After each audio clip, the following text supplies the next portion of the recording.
Peringatan, animasi ini dibuat dengan tujuan sharing pengalaman pribadi sang pengirim cerita. Dimohon untuk menghargai cerita tanpa menyudutkan beberapa pihak. Selamat menikmati. Duh, jadi merinding sendiri ya. Maklum, di rumah lagi sendirian nih. Oh iya, halo Sobat Mistis GPC. Kenalin, nama gue Aryo. Kali ini gue bakalan ceritain pengalaman gak masuk akal dari gue dan kelima temen gue. Tapi sebelum gue ceritain, gue harap kalian gak nonton ini sendirian ya. Haha. Kalau nonton sendirian, artinya kalian jomblo. Hahaha. Ya kali 2024 masih ngenes. Ciah. Oke, kita masuk ke cerita. Jadi, gue dan kelima temen gue, Ari, Tio, Esa, Bagas, sama Sigit, ini basicnya anak band. Cuma ya band ala-ala anak SMA aja gitu. Ya palingan sering nge-cover lagu-lagu band luar aja biar berasa si paling skena. Makin lu gak paham musik yang kita mainin, makin keren kita. Hehehehe. Seenggaknya itu yang kita harapkan. Kita sering banget ngumpul di studio musik sekolah. Bahkan hari libur pun kita tetap masuk buat latihan. Sampai suatu ketika, band gue dapat tawaran manggung di pensi anak SMA di luar kota. Sebut aja di kota X. Gue dan temen-temen antusias banget dong. Udah mulai kelihatan nih karirnya band gue. Fix, bentar lagi gue jadi rockstar. Akhirnya sejak kita nerima tawaran itu, kita mati-matian latihan dan siapin semua supaya nggak malu-maluin di sana. Apalagi ini jadi pengalaman manggung pertama sebagai bintang tamu. Seiring berjalannya waktu, nggak berasa udah tinggal sebulan lagi nih kita nyiapin persiapan manggung. Takut banget kalau ada kendala teknis di sana.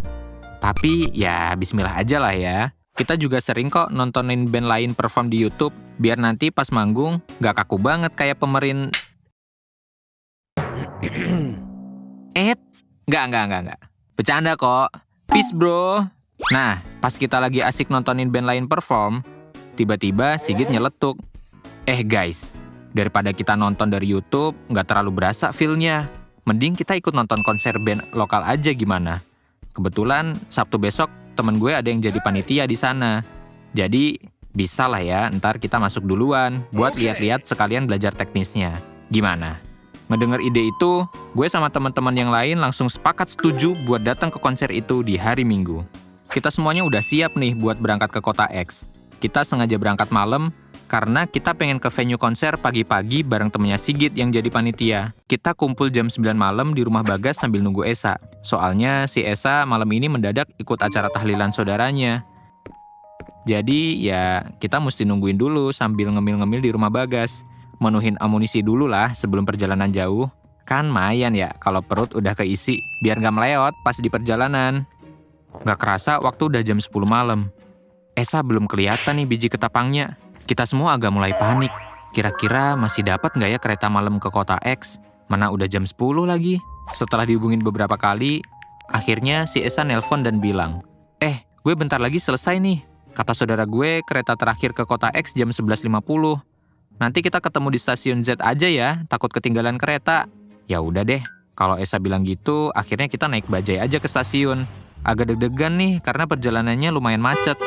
Jam 10.30 malam, akhirnya kita sampai di stasiun Z. Kita beli tiket terus nunggu Esa di dalam. Awalnya stasiunnya masih ada beberapa orang. Sampai akhirnya lama-lama sepi banget. Kita semua panik takut kehabisan kereta. Mana si Esa nggak bisa dihubungin lagi. Gak lama, kereta terakhir arah kota X datang juga. Pas kereta berhenti, pas banget juga nih si Esa datang. Gue cuma bisa ngebatin, nih kutu kupret telat semenit lagi mah udah wassalam kita ketinggalan kereta.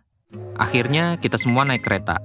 Karena perjalanannya jauh dan kondisinya udah malam, akhirnya selama perjalanan kita semua tidur di kereta. Soalnya lumayan capek dan ngantuk banget. Karena ngerasa udah tidur lama, gue kebangun nih, terus ngeliat ke jendela.